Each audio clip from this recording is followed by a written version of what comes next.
Sejam bem-vindos ao Hora H, o primeiro podcast sobre o humanismo secular do Brasil. Sou Jonas, mineiro residente de Belo Horizonte e faço parte do Humanistas Brasil, um grupo que tem como objetivo fundar uma associação humanista em nosso país. Para tal, criamos esse podcast com o intuito de levar até você o humanismo secular, este movimento global que propõe valores como empatia, razão, secularismo e democracia. Neste episódio, iremos prosseguir com a nossa série onde debateremos o terceiro fundamento da Declaração de Amsterdã de 2002, nosso documento mais importante. Nossa conversa será sobre direitos humanos e democracia. Iremos comentar o que consideramos desenvolvimento pleno, como os princípios da democracia não se restringem somente a métodos de governo. Além disso, iremos comentar sobre como os brasileiros percebem a democracia, os direitos humanos, liberdade religiosa e a laicidade do Estado. Alguns recados antes de iniciarmos. Para ter acesso à Declaração de Amsterdã em português e acompanhar sobre o que estamos conversando, basta visitar a humanists.international ou nossa página facebook.com/humanistasbr. Para maiores dúvidas ou sugestões, temos nosso e-mail, humanistas.org@gmail.com. E se você está ouvindo esse programa pelo YouTube, deixe seu like e se inscreva. Nos siga no Spotify e mais plataformas para ficar atualizado com o Hora H. Vamos iniciar o episódio de hoje com a apresentação individual. Em seguida, entramos no debate. Oi, meu nome é Ariel Pontes. Eu sou do Rio, mas estou morando agora na Romênia. Oi, meu nome é Arthur. Eu sou da Bahia, mas estou morando em Montevidéu, no Uruguai. Oi, meu nome é Patrícia. Sou de Brasília. Olá, meu nome é Wendry, eu sou de João Pessoa, na Paraíba. Eu vou ler aqui o terceiro fundamento e a partir dele a gente já parte para a conversa. O humanismo apoia a democracia e os direitos humanos. O humanismo visa o mais pleno desenvolvimento possível para cada ser humano. Defende que a democracia e o desenvolvimento humano são questões de direito. Os princípios da democracia e dos direitos humanos podem ser aplicados a muitas relações humanas e não se restringem aos métodos de governo. Agora, Patrícia. De direitos humanos, a gente já tem há muito tempo, né? Mas, assim, os direitos humanos que a gente conhece hoje em dia são os da Declaração Universal dos Direitos Humanos da ONU, né? Então, o que eles são? Eles são direitos inerentes a todos os seres humanos. Aqui eu vou enfatizar todos, tá, gente? Então, independente de raça, sexo, nacionalidade, etnia, idioma, religião, qualquer outra condição. Eles têm uma gama de direitos que está incluída aí, né? Então, a gente tem direito à vida, direito à liberdade de opinião, direito ao trabalho, direito à educação, entre muitos outros, né? Então, é a ideia de que todos os seres humanos merecem esses direitos sem discriminação. Certo. Wendry, você pode comentar o que é democracia? A democracia é uma forma de poder onde a maioria, vencendo, tem direito a escolher o representante, no caso da democracia indireta, mas protegendo-se também o direito da minoria a continuar sendo minoria e ser protegida, mesmo que porventura ela não tenha saído vitoriosa de uma votação, né? A democracia é uma ideia antiga, uma ideia que foi evoluindo no decorrer da história, até chegar nas nações modernas, que fizeram suas constituições para limitar os poderes do Estado a respeito do comportamento e da vida das pessoas que estavam contidos ali naquele Estado. E foi uma vitória alcançada aos poucos, através de lutas de pessoas das gerações anteriores às nossas, e que a gente só chegou ao ponto que a gente está, que a gente tem os direitos, como a Patrícia falou, os direitos básicos à vida, à liberdade de opinião e etc., porque essas pessoas lutaram para que isso acontecesse. A gente não pode esquecer que houve lutas por direitos e por liberdades. E a democracia hoje, ela pode ser direta ou indireta. Nós temos a democracia direta, onde as pessoas elas votam diretamente a respeito por referendos ou coisas parecidas, para decidir se optam ou não por aquilo que está sendo determinado. E tem a democracia representativa, que no caso é a democracia do Brasil, onde a gente escolhe os nossos representantes, que eles vão sim votar a respeito de leis que podem nos prejudicar ou nos beneficiar. Então, basicamente, a democracia é isso. Muito bom. A gente vai voltar nesses dois tópicos o tempo todo durante a conversa sobre direitos humanos e a democracia, mas aí a Patrícia e o Wendel já deram uma base aí para a gente. Eu vou pedir para alguém comentar a nossa primeira passagem, a primeira frase. O humanismo visa o mais pleno desenvolvimento possível para cada ser humano. Alguém gostaria de comentar sobre essa frase? O que seria o mais pleno desenvolvimento humano? O que seria isso? Bom, eu posso comentar alguma coisa? Eu tenho esse interesse por filosofia, tenho mestrado em filosofia e sempre fui bastante apaixonado por essa área, o que me fez, inclusive, me aproximar do humanismo. Eu vejo isso como uma forma de, basicamente, é uma afirmação moral, que a gente deve sempre, basicamente, da minha perspectiva utilitarista, maximizar o bem-estar das pessoas. Então, sempre devemos buscar o máximo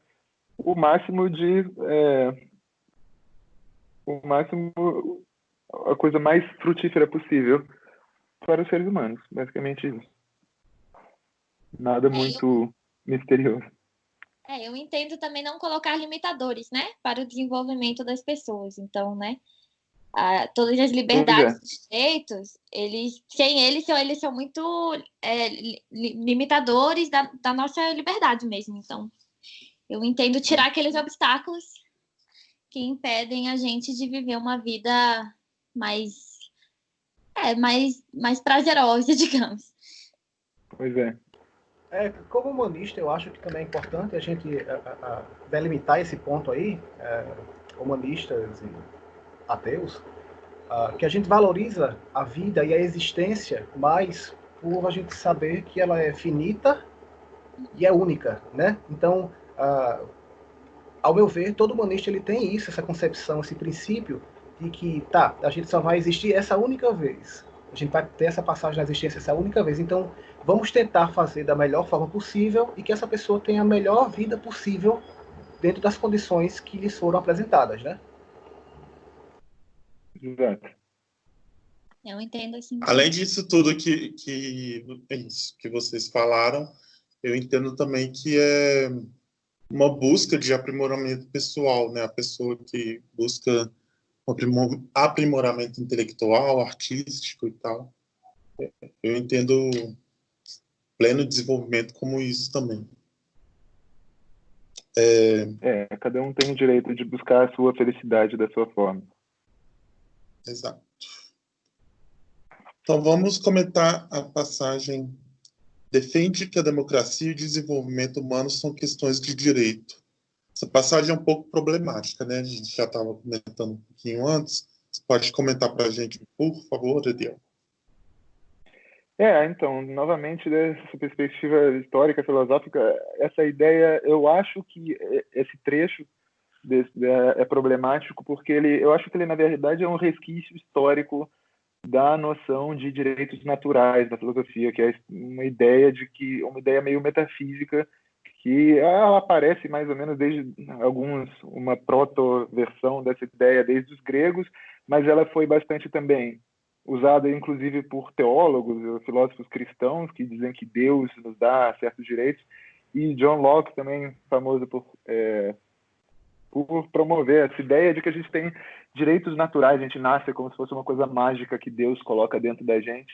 Aí os países que, digamos, respeitam através da lei, eles estão descobrindo os nossos direitos, não estão inventando os nossos direitos. Eles descobrem que, de fato, o ser humano tem Inclusive, quando a Patrícia falou que esses direitos humanos, como é que foi? Inerentes de cada ser humano, acho que essa linguagem também é um resquício dessa forma de pensar, dessa forma mágica de se pensar. Mas eu acho que essa visão é uma visão cada vez menos popular, mesmo dentro do humanismo. Acho que poucos humanistas defenderiam realmente essa visão tradicional, quase metafísica de direitos. Só que a gente acabou, porque isso teve uma relevância muito grande histórica, acabou se mantendo na língua. E eu acho que talvez não vale a pena ficar lutando contra isso, é só uma questão de reinterpretar. A forma que eu vejo é que os direitos humanos são úteis. Eu acho que o direito à vida e o direito à liberdade de expressão, etc., são todos direitos que maximizam justamente o bem-estar, como eles falam no outro trecho desse item da declaração, visa maximizar, né, a felicidade de cada indivíduo. Eu acho que essa que é a questão central, na verdade. Eu vejo os direitos não como uma coisa que tenha valor intrínseco, mas elas têm valor como uma ferramenta, como instrumento para maximizar o bem-estar humano. Eu acho que a gente vê a questão dos direitos humanos e da democracia como um conjunto de princípios com os quais a gente concorda.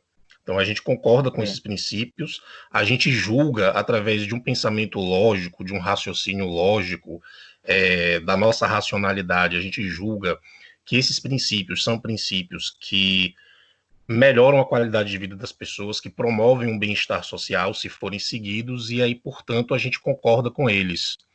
Então, não é que eles, como o Mariel disse, não é que eles sejam natural, que brotaram, que vem no nosso DNA esses direitos, mas são coisas que a gente observa e pela observação a gente vê que a aplicação deles é melhor do que a não aplicação, digamos assim, né? Eu entendo também quando a gente diz direitos inerentes, eu entendo isso aplicado ao direito mesmo, né? À normativa. Então, o direito internacional dos direitos humanos, por exemplo, ele estabelece obrigações dos governos, né, de agirem de determinadas maneiras ou de se absterem de atos, a fim de justamente promover e proteger os direitos humanos e as liberdades de grupos ou indivíduos, né?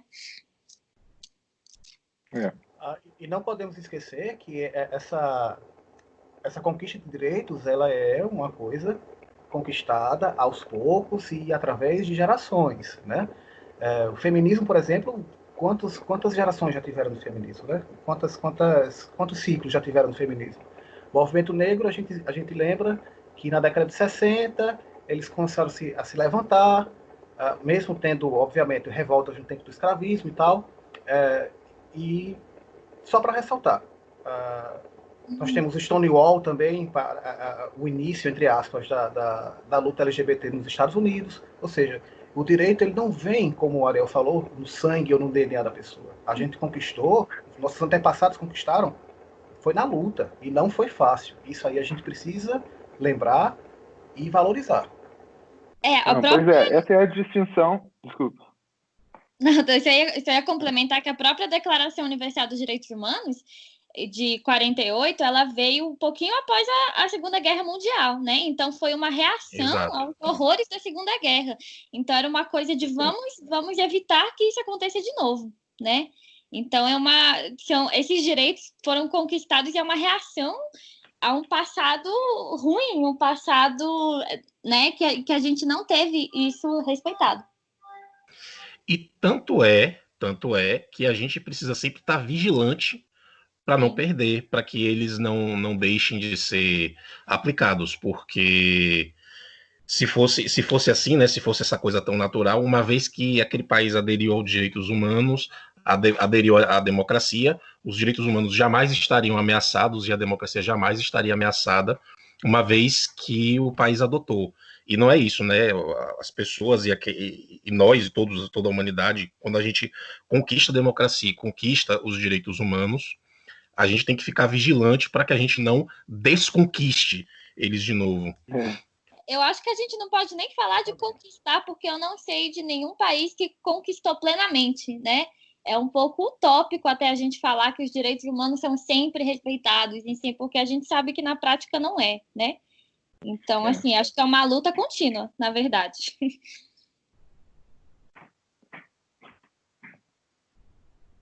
Também acho que é uma luta contínua. Eu só queria acrescentar uma coisa, que eu acho que essa passagem a gente tem que interpretar junto com o segundo fundamento, né, que fala sobre o humanismo ser racional, que ele fala que a gente resolve os problemas do mundo por meio do pensamento e das ações humanas, né, e não por meio da intervenção divina. Então, acho que se a gente levar isso em consideração, talvez ela não dê margem para esse outro tipo de interpretação de Verdade. direitos humanos como algo metafísico ou algo divino. Pois é, eu acho que numa futura versão da Declaração de Amsterdã, talvez, eu votaria com certeza para a gente tirar essa frase específica que é meio problemática ou meio vaga. Vamos anotar isso aí, porque aí no próximo congresso da Humanist International a gente leva essa questão. Os princípios da democracia e dos direitos humanos podem ser aplicados a muitas relações humanas e não se restringem aos métodos de governo. Arthur.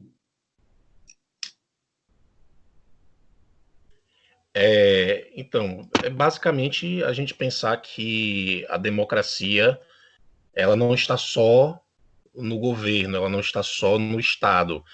A gente não pode exigir democracia apenas do presidente da República, dos senadores, dos juízes, que eles respeitem a democracia, que eles apliquem a democracia, mas a gente tem que pensar se a gente também tem um pensamento democrático, se a gente está com esse pensamento introjetado, internalizado na gente.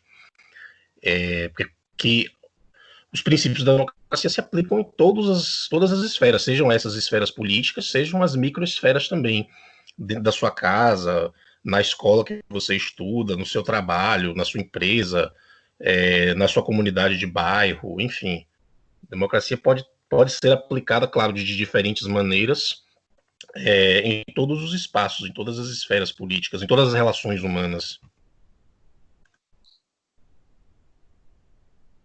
Inclusive, é um critério na Humanist International, as organizações membros devem ter também um estatuto democrático.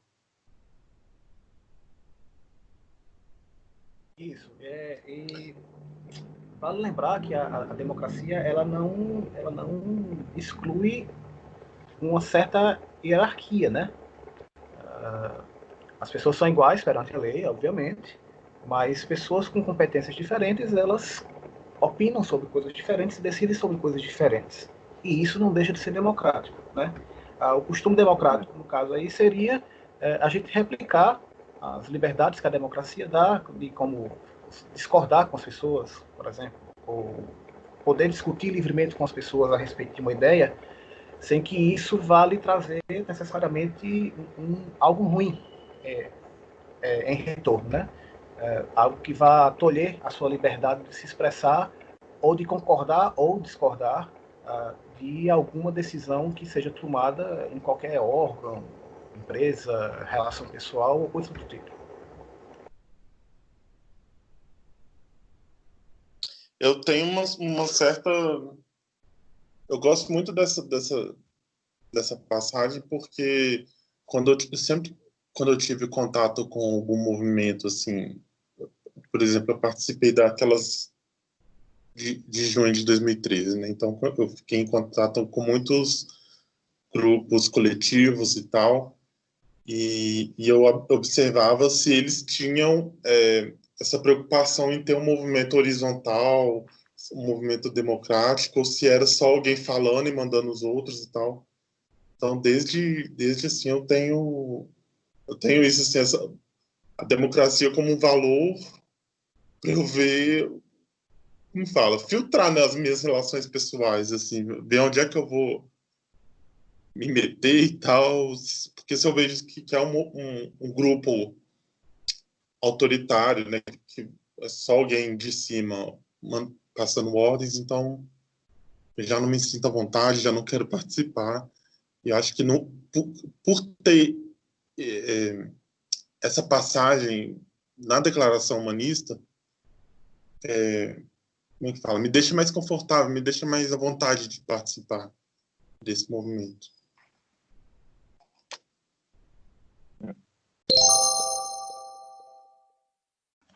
Não, é que é isso, né? A palavra democracia, essa palavra, ela tá na boca de todo mundo.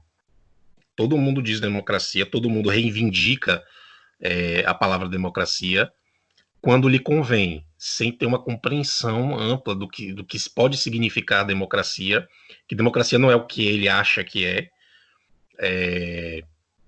E eu já vi isso de diversas formas, desde pessoas que diziam assim, democracia não é todo mundo poder votar, democracia é todo mundo ter voz para falar, mas na hora de votar, vota os específicos. Eu já ouvi isso, por exemplo. Né? Pois é. E a palavra democracia, ou isso é democrático, é uma palavra que é muito usada como argumento mesmo, como se fosse um valor absoluto. Não valor absoluto. É como se ela fosse uma arma, digamos assim, uma arma discursiva, uma arma de guerra. Tipo, eu quero argumentar, é uma retórica. Ser contra a democracia. Isso, é uma arma retórica. Né? Ninguém quer ser contra a democracia, exatamente. Exatamente isso. É uma arma de guerra, né? Uma arma retórica. Então você diz assim, isso é democrático. Você já colocou sua trincheira ali, independente se o que você está dizendo é democrático ou não. Mas você usa a palavra democracia para poder defender o que você quer. E a gente vê isso em vários espaços. Desculpa. Eu acho que... Eu estou pensando agora no que o André falou no começo, e eu acho que ele deu uma definição boa de uma democracia, digamos, ideal. Mas eu acho que, na verdade, a palavra democracia, né, no final das contas, na linguagem natural, onde ninguém tem autoridade para definir uma palavra mais do que qualquer outro, o sentido dessa palavra, na verdade, é um sentido muito vago e muito amplo, né? É um rótulo que a gente usa para definir uma categoria de sistemas políticos que respeitam, em alguma medida ou outra, esses princípios de várias pessoas terem o direito de influenciar a escolha dos representantes ou a determinação de algumas leis. Mas isso não quer dizer necessariamente que toda democracia seja boa. Existem democracias boas e democracias ruins. Inclusive, uma democracia boa... Desculpa. O que me lembrou, esse tópico me lembrou quando o Bolsonaro ainda era candidato e veio... Inclusive, tem a ver muito a ver com o humanismo, porque ele veio com essa desculpa do porquê o Estado não deveria ser laico. Eu não sei se vocês lembram. Mas ele falou que essa história de Estado laico não existe porque a maioria do país é cristão e a minoria que for contra que se mude. E as minorias têm que se curvar para as maiorias e que isso fazia parte da democracia. Então tem muito a ver com o que o Arthur estava falando. Se apropriar da palavra democracia para pregar uma coisa totalmente antidemocrática, né? Pois é, exatamente. A palavra democracia... Desculpa. Eu só ia falar que a palavra democracia está associada a alguma coisa positiva. Opa. Isso o que eu ia comentar é que eu lembro de um pastor homofóbico, famoso por ser homofóbico. Ele estava mas isso já faz um tempo. Eu não vou falar o nome porque eu não quero esse tipo de energia aqui do programa Risos. Mas ele estava comentando sobre o movimento LGBT. E aí ele estava usando muito isso de os LGBT são minoria, a maioria é contra isso, então os LGBT têm que respeitar a maioria, que é como se a democracia fosse a vontade da maioria, né? Mas não é bem assim. A ditadura da maioria, né? Isso. O que eles chamam de democracia, na verdade, é a ditadura da maioria. Exatamente. Que é um erro total, o uso totalmente equivocado, né? Não entenderam nada. As pessoas usam a expressão liberdade de expressão para tentar justificar coisas absurdas, como se a expressão, liberdade de expressão, ela fosse absoluta, né? A gente tem que lembrar que a liberdade de expressão não é algo absoluto, né? A liberdade de expressão, ela termina quando você começa a cometer algum tipo de crime, quando você começa a atacar minorias, quando você começa a tentar tirar direito de pessoas que já conquistaram o direito depois de tanta luta, depois de tanto suor, né? E a democracia é o melhor que a gente pode ter, não é o perfeito, digamos assim, o sistema de governo perfeito, mas é o melhor que a gente tem, então a gente usa. Mas ela precisa, obviamente, de suas limitações, né? A liberdade de expressão, ela precisa ter suas limitações, nesse caso aí, com muito cuidado, porque há uma linha muito fina que delimita isso daí, que você não pode utilizar a democracia e a liberdade de expressão como desculpa de discurso de ódio ou de charlatanismo, de crendice ou de imposição de religião, uma coisa do tipo, né?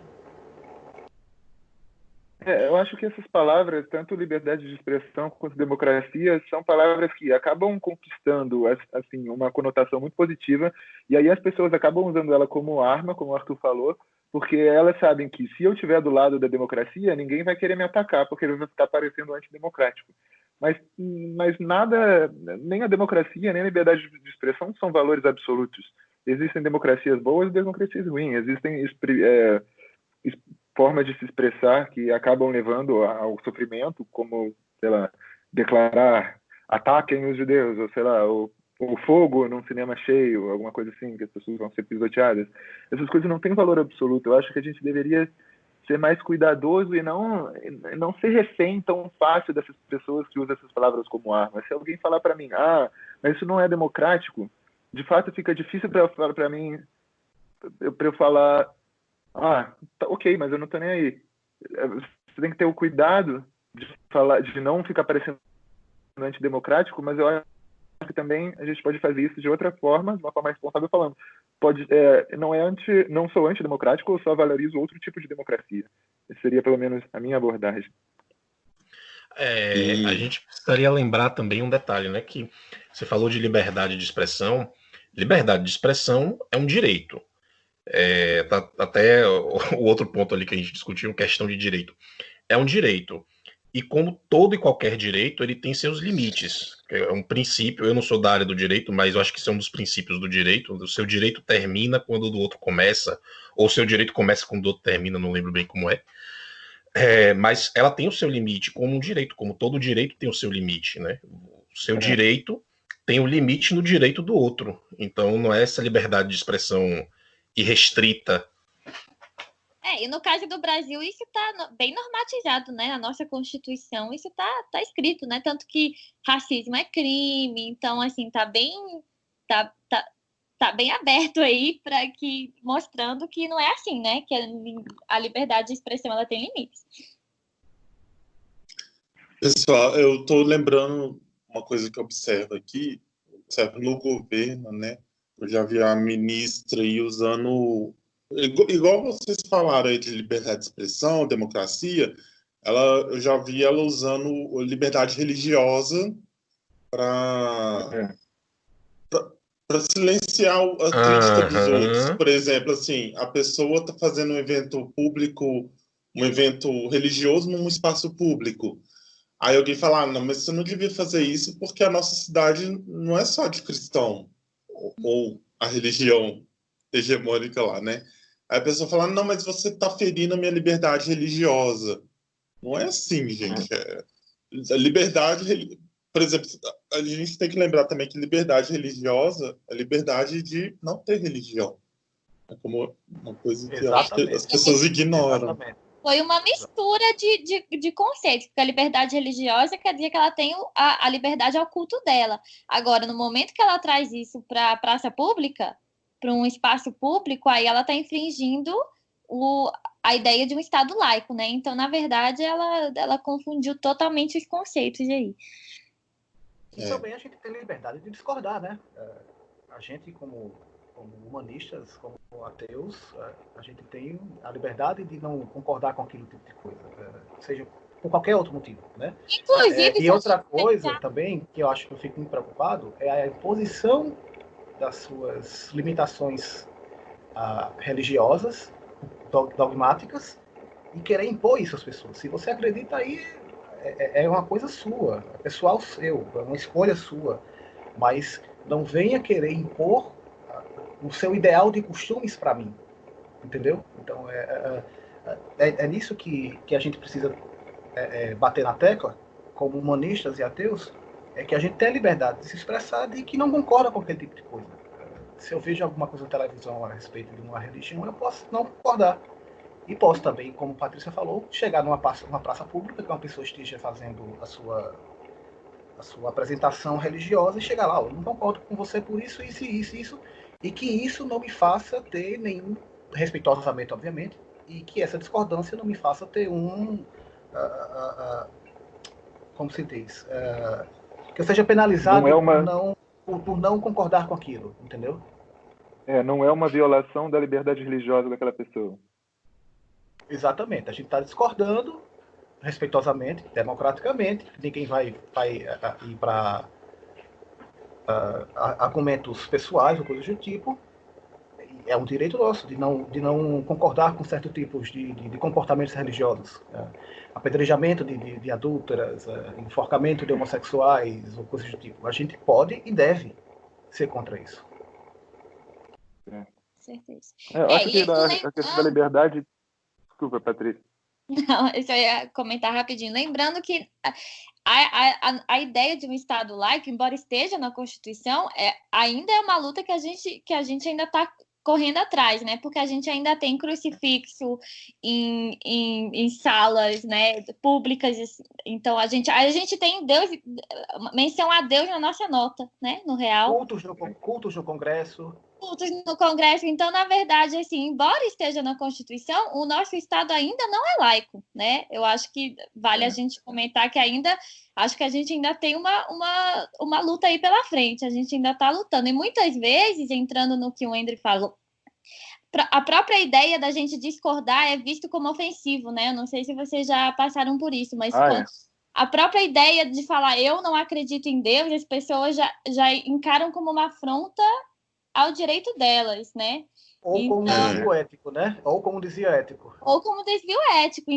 Então, mistura muito isso, porque você não pode não acreditar. Como assim você não acredita, né? Então, a ideia de que a gente tem que ficar quietinho. A gente pode até não acreditar, mas fica quietinho. Não precisa mostrar.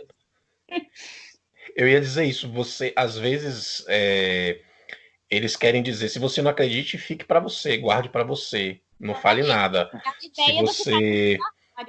Se você começa a fazer críticas e dizer, por exemplo, este ponto da Bíblia aqui não é lógico, ou de qualquer religião que seja, e as pessoas já se sentem ofendem, elas dizem isso. Não, você tem que respeitar a minha religião, você tem que respeitar a minha crença. Exatamente. E é como se a ideia de... Porque eu entendo que a gente tem que respeitar pessoas, né? Ideias estão abertas a críticas. Então, assim, claro que a forma como a gente faz isso faz diferença. Eu acho que a gente não pode chegar e falar assim, você é burra por acreditar no que acredita. Mas vale o questionamento, né? Vale assim, será que isso faz sentido? Para mim, não faz muito sentido, né? Eu não vejo dessa forma. E nós vemos também, a gente está vendo também um retrocesso em alguns países a respeito do secularismo, né? Nós temos Erdogan na Turquia, que está sendo um retrocesso, né? Transformou a Hagia Sophia novamente, de um museu novamente para uma mesquita, né?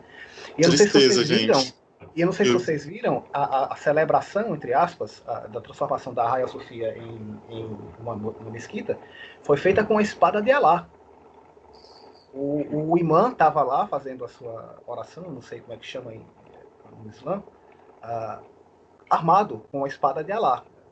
Então, a gente também tem que bater na tecla de que ateístas estão sendo presos em outros países por serem ateístas, e somente só. Na Nigéria, nós temos um, que eu esqueci o nome, depois eu procuro aqui e coloco, Mubarak, alguma coisa. Nós temos também o Irã, que persegue bastante pessoas com pensamento secular / ateísta. E a gente, como faz parte dessa comunidade, a gente tem que se expressar e a gente tem que ter o direito de se expressar contra esse tipo de abuso, né? Então, eu acho que isso é a continuação de uma luta que a gente não pode deixar parar. Também acho. A Humanists International lançou eu vi uma postagem deles esses dias com uma lista dos exilados religiosos, né, daqueles que ousaram não seguir a religião imposta pelo Estado e tal, ou resolveram, uma lista de pessoas que resolveram exercer o direito de ter uma liberdade religiosa, né, de não seguir religião ou de seguir uma outra religião. Isso é uma... Os religiosos normalmente não veem a liberdade de ateísmo como fazendo parte desse conceito mais amplo de liberdade religiosa. Mas nós exprimirmos nossas crenças, e inclusive, tanto quanto é legal o proselitismo, por exemplo, um cristão pode muito bem ir até na porta da pessoa, tentar converter, mas se ateus fizerem, o ateu não pode nem sonhar em fazer algo do tipo. Eu escutei outro dia, olha, deve ter uma semana, que não cabe dar opinião na religião dos outros. E aí eu falei assim, mas por quê? Sabe? Por quê? Se essa religião opina sobre a vida dos outros, né? Se essa religião ela condena o outro por ser diferente ao sofrimento eterno, né? E são valores, né? Quando a gente fala de uma religião, são valores, são ideias, né? E sempre cabe opinião sobre ideias, sobre valores, né? Pois é. Isso é muito importante. Eu acho que nem religião não se discute. Exatamente. Isso que a Patrícia está falando é muito importante. Eu acho que os brasileiros não entendem de que religião, essas coisas, né? Essas ideias, a gente tem toda a liberdade para discutir e até para ofender, né? Porque são ideias, não são pessoas. A gente não está falando de pessoas. Eu tenho uma coisa que eu estou querendo comentar aqui, porque é um pensamento muito recorrente meu, antes de você falar, Arthur. Quando eu estava estudando o Richard Hort, não sei se vocês conhecem um filósofo americano, aí ele tem 2 textos que ele fala sobre que a religião não deveria ir para espaços públicos, uma coisa assim. Aí, quando eu estava estudando esse texto, eu ficava pensando assim, religião, momento humor do programa, religião é igual sexo, né? A gente deve ser vivenciado na intimidade entre 2 adultos consentido, fora do espaço de trabalho, qualquer outro espaço que não seja intimidade da casa da pessoa ou do templo. É essa a minha opinião sobre democracia, liberdade religiosa e laicas e laicidade. Eu concordo em alguma medida, mas eu também acho que também é sempre aquela questão, né? A questão de encontrar um equilíbrio. Porque se uma pessoa... Eu não acho que a gente deveria, por exemplo, proibir das pessoas pregarem na rua, desde que elas preguem respeitando o mínimo de condições, não pregar tarde de noite, com alto-falante, não ficar pregando no metrô, porque aí atrapalha a ordem pública, né? Como é que chama? A tranquilidade pública. Mas se tiver, desde que você esteja respeitando essas condições, eu acho que tanto propaganda religiosa teria o mesmo estatuto que, sei lá, uma empresa fazendo uma campanha de marketing na rua. Acho que tanto a religião quanto qualquer outra instituição promovendo qualquer coisa deveria respeitar mais ou menos o mesmo conjunto de leis. A única coisa eu acho que talvez se aplique, quer dizer, na verdade se aplica os 2, respeitar os direitos humanos. É uma questão de democracia mesmo, né? Faz parte da democracia também que eles têm o direito de se expressar dentro dos limites, claro, da lei, do respeito ao outro, se expressar publicamente, expressar a fé deles publicamente. Eu não tenho problema da religião ser expressada publicamente. O problema que eu tenho é porque normalmente é só uma religião que pode, né? E qualquer crítica não é bem-vinda, não é aceitável, né? Eu acho que a gente tem que abrir essa gama de possibilidades. Mas o meu problema o meu problema com essa questão é porque existe uma coerção, eu não sei se a coerção seria a palavra, implícita, ou às vezes que não tá, às vezes não tá explícita, tá implícita, tipo, se você não seguir minha religião, depois da morte vai acontecer alguma coisa ruim com você. Então a pessoa que está suscetível, ela acredita nisso. Então, sei lá, eu acho um pouco problemático. Olha, mas aí a gente pode combater essa ideia, mas a gente vai combater no plano da conversa, do discurso, da tentativa de convencimento. Hipótese alguma, a gente pode chegar e dizer para a pessoa, proibir a pessoa de falar isso. Não, você está proibido de dizer que vai para o inferno. Não, você vai apresentar uma contraproposta. Você vai dizer, não, você não vai para o inferno. A gente tem uma outra forma aqui de ver, segundo a qual essa história de ir para o inferno é balela. Fora que tem a apostasia, né, galera? Fora que tem a apostasia, né? Sobretudo em países muçulmanos. Você é proibido por lei de não acreditar.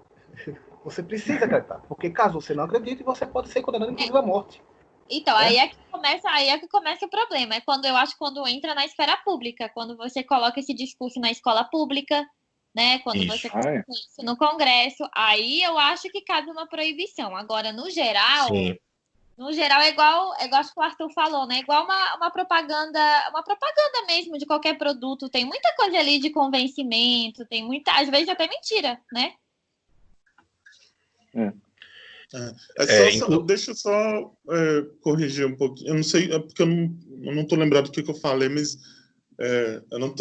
quando eu falei isso sobre a esfera pública, eu não quis dizer que deveria ser proibido se tornar lei, né? Mas eu acho que é uma mudança que deveria ocorrer na cabeça das pessoas. É um trabalho que a gente vai ter que fazer mesmo, né? Se houver interesse de fazer esse trabalho, de mudar a cabeça das pessoas nesse sentido. Eu não falei que ele falar tem que virar lei. Não foi isso. Não. Eu entendi. Mas já tem lei, né? Também.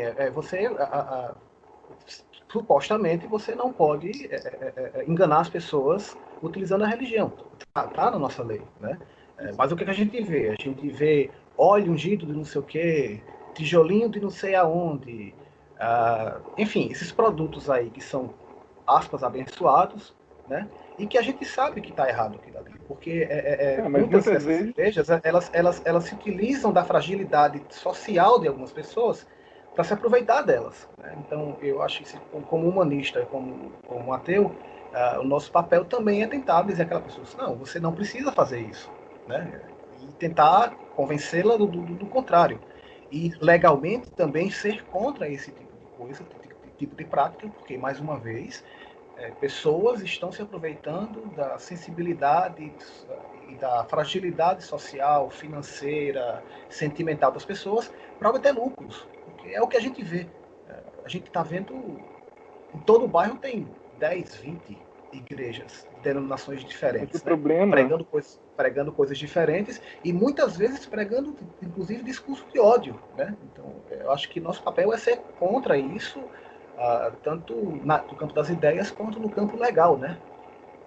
A grande questão é não colocar a religião num lugar especial. Muitas pessoas querem colocar a religião, a sua prática religiosa também está dentro dos limites da lei. Então você, em nome da religião, não pode praticar charlatanismo, porque charlatanismo é crime. Você, em nome da religião, não pode praticar violência, porque violência é crime. Então, como você define charlatanismo? Esse é o problema nesse caso. Porque se a pessoa acredita genuinamente que está vendendo um produto eficaz, e eu acho que em muitos casos, infelizmente, eu acho que a questão da educação científica no Brasil é tão precária que eu acredito que muitos dos que nós chamamos muitas vezes de charlatães não são, na verdade. Eles genuinamente acreditam. Na minha família mesmo, pessoas que, ninguém tem um negócio nessa área, mas eles recomendam e passam homeopatia um para o outro. Mas, Ariel, nesse caso, o que acontece? A gente está falando de um crime, todo crime ele vai ter uma investigação. Então você, dentro da investigação, vai descobrir se aquilo foi se a pessoa acreditava naquilo ou não, ou se aquilo é de fato um charlatanismo ou não. Você tem uma investigação para isso. Essa E eu acho que semana isso foi se presa aplica. essa semana foi presa uma cigana, porque ela deu um golpe de, sei lá, de alguns milhares de reais aí em muitas pessoas, utilizando de discursos religiosos, esotéricos, etc.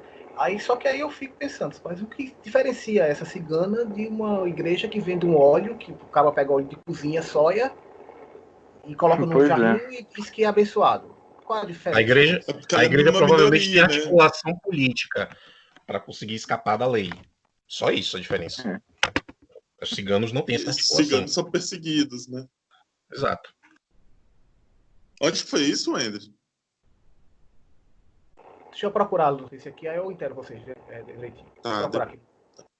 Eu acho que bem nessa onda do equilíbrio, os Estados Unidos fez uma coisa que eu acho muito interessante, que o remédio homeopático tem que ter uma tarja dizendo que não tem comprovação científica. E aí quem quiser tomar mesmo assim é livre escolha, né? Fica ao gosto do freguês. E eu acho que esses equilíbrios eles são interessantes, a gente optar por eles. Também acho. Sim, também acho.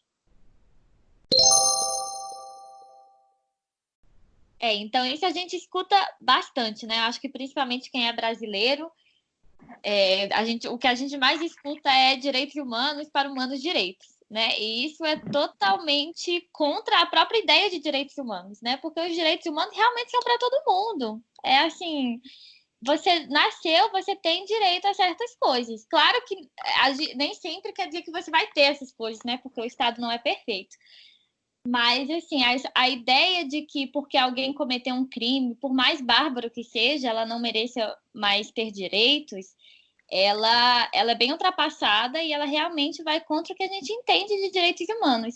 Até porque, quando a gente vê o que funciona, essa ideia de revanchismo, essa ideia de punição muito severa, a gente vê que ela não funciona, né? Ela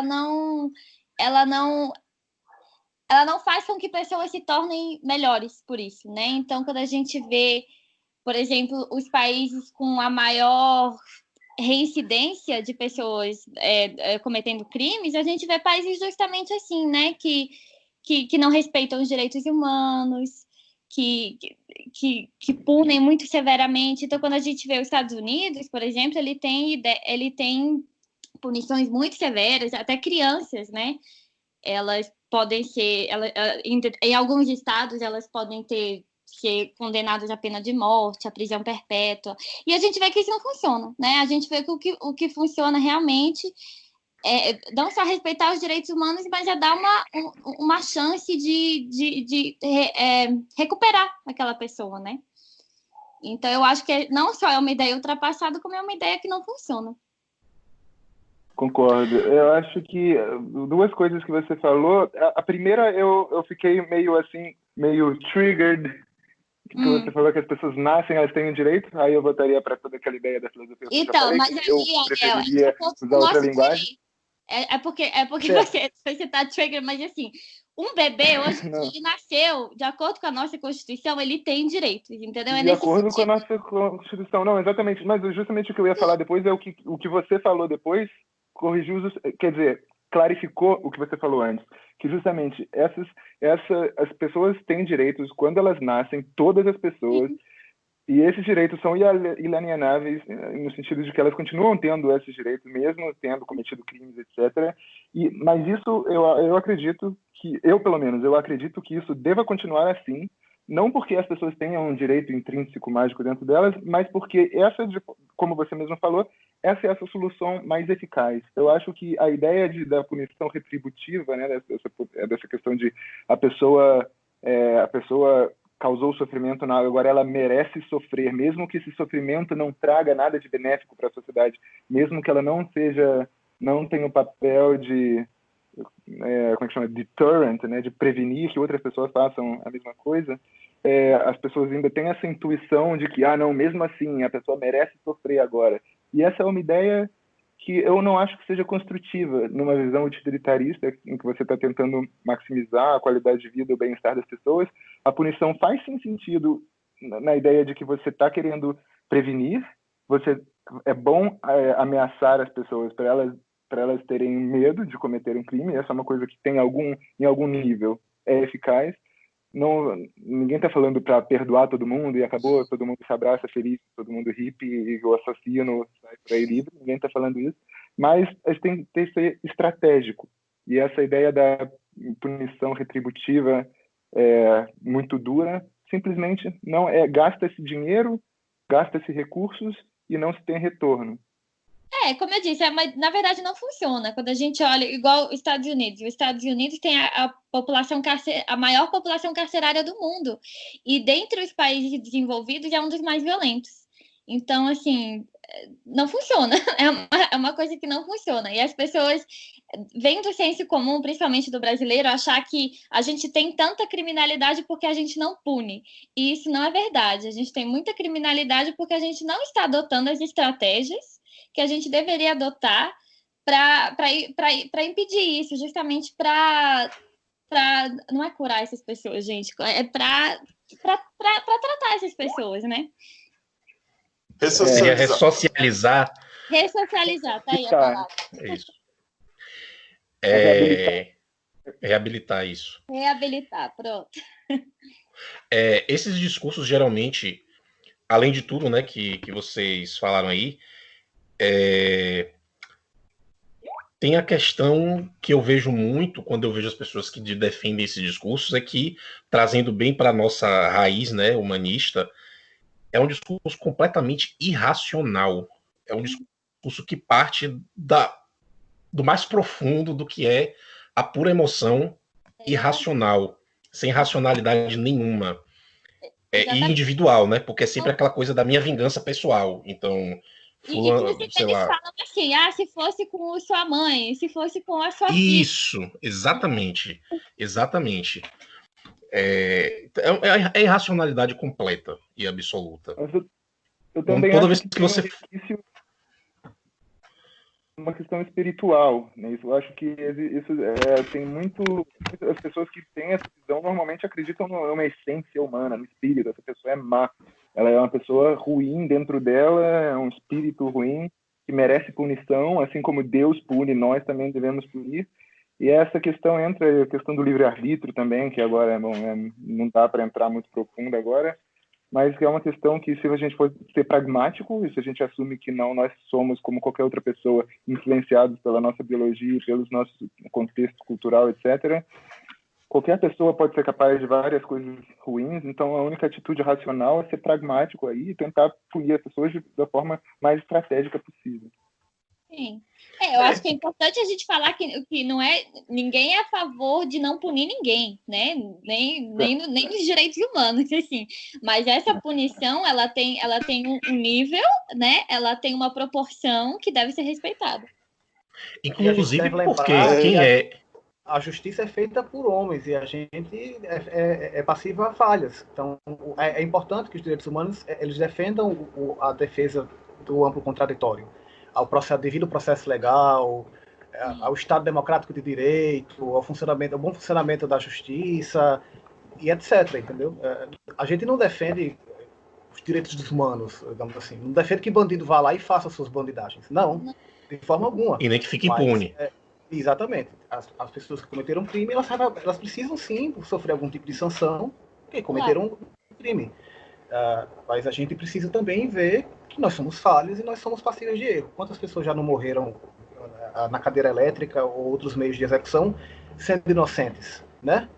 Então a gente tem que defender que essa pessoa ela possa se defender da melhor maneira possível.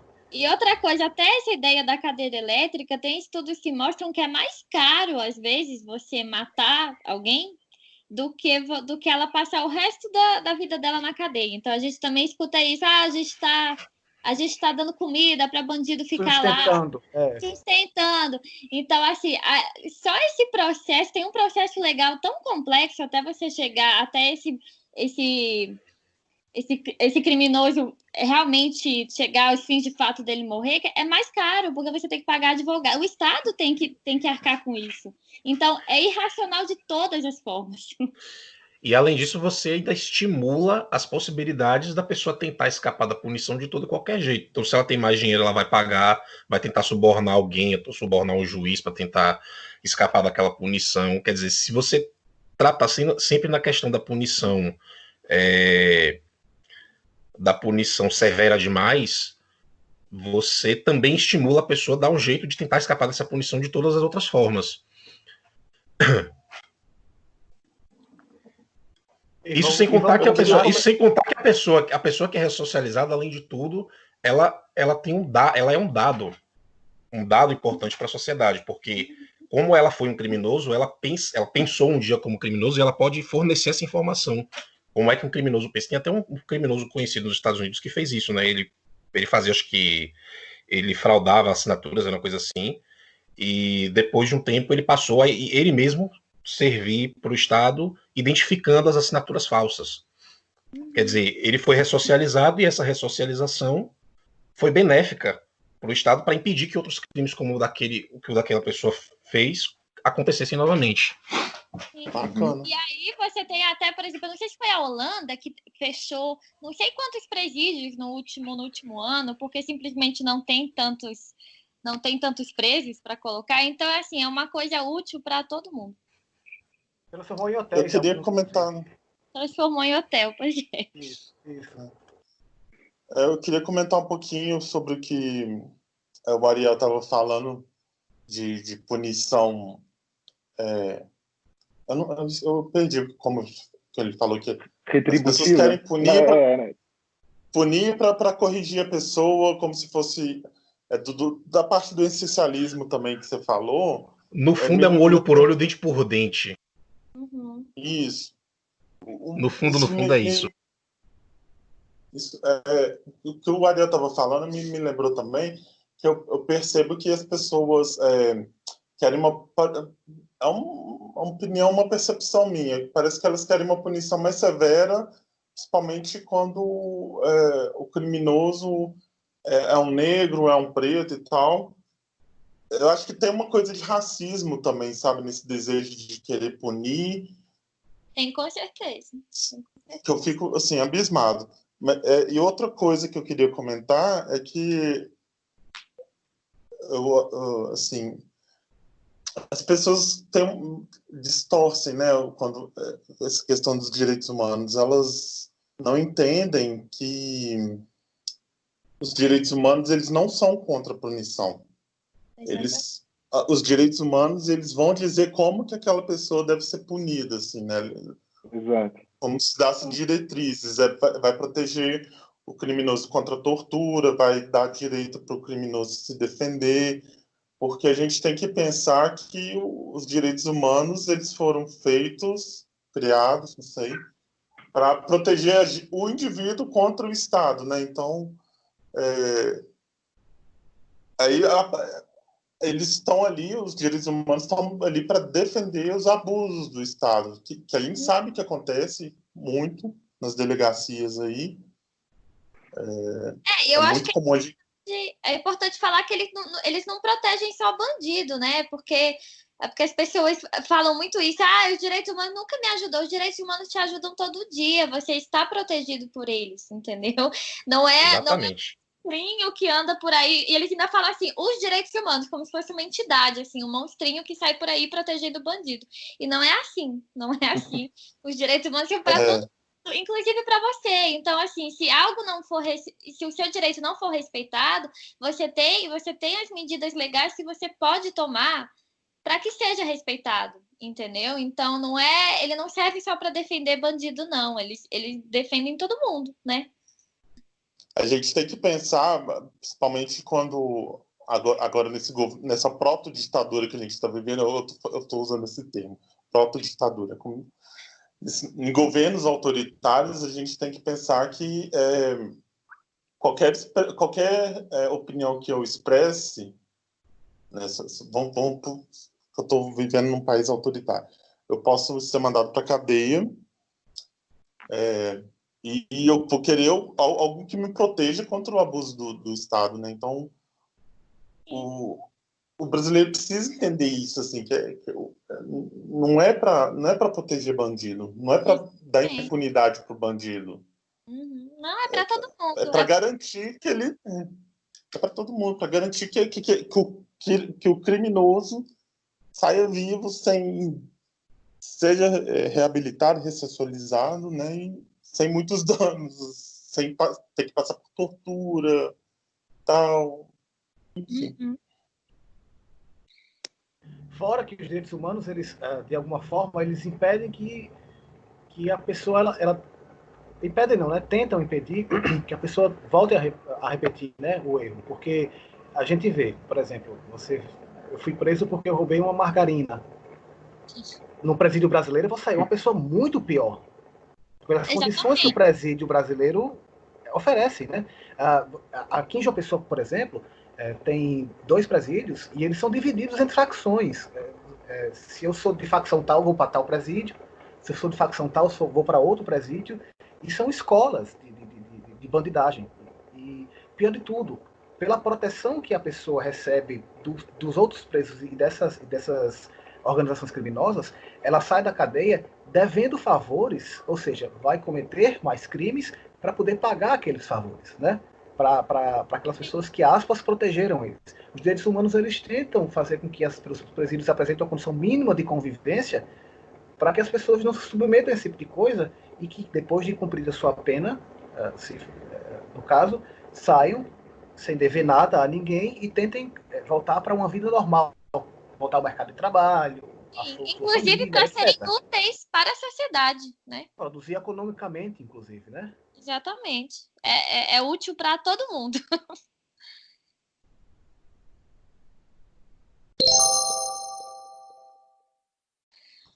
Gente, finalizando o nosso 3º episódio, só informando aqui que o caso da cigana que o André falou aconteceu foi no Distrito Federal. Eu estou muito feliz que o 3º programa aconteceu. A gente não tem uma periodicidade, mas estamos conseguindo fazer aos poucos. Antes de terminar, se você estiver ouvindo isso no YouTube, deixa o like, se inscreva no nosso canal para acompanhar lá quando sair os próximos episódios. No Spotify, na plataforma da Apple também, sigam lá para saber, ou então acompanhe a gente na página do Facebook, facebook.com/humanistasbr. Lá a gente tem as postagens, eu estou postando citação, pelo menos semanalmente estou postando. Nós temos um grupo também que qualquer um pode entrar lá, é só responder as perguntas. Inclusive, não sei se cabe aqui, mas eu acho que tem muita gente pedindo para entrar e não responde. Tem que responder, pessoal, para eu aceitar todo mundo lá. Adorei a discussão hoje. Eu acho que esse programa está muito bom. Acho que a gente finalmente está começando a dominar essa arte do podcast. Estamos tentando. Estamos aprendendo ainda, mas acho que hoje foi muito bom. Eu sou o Jonas. Foi ótimo estar aqui com vocês. Até o próximo. Muito obrigada, pessoal. Até a próxima, pessoal. Valeu, gente.